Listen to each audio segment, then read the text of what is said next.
साहब हम न होते तो गजल कौन बहता, इन हसीन चेहरे को कमल कौन बहता। ये तो करिश्मा है मोहब्बत की, वरना लोग पत्थर को ताजमहल कौन बहता। बोला जाए ऐसे मत बोल, ऐसे बोले तरीके करी छे को छुटके रहेगा। है आग दिल में लगा देने वाली, है आग दिल में लगा देने वाली, मोहब्बत में मुझको सजा देने वाला। सलामत रहे तू मेरी जान जाए, सलामत रहे तू मेरी जान जाए, मुझको घर से बेघर बना देने वाले।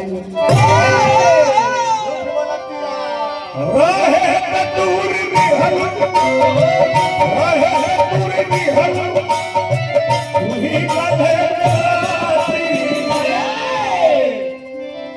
अब दिल कहाँ से लाई, तोहरा के खेल कहाँ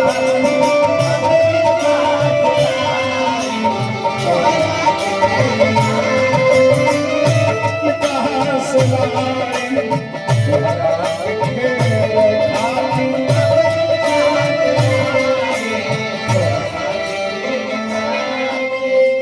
भैया। ए प्यार खातिर हमने सने खातिर जिंदगी गीत गाई, जब लगा हम तबले तो पिटी हमरा याद रहे।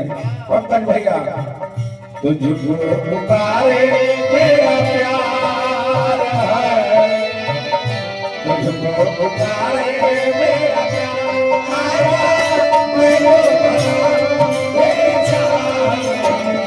तुझको पुकारे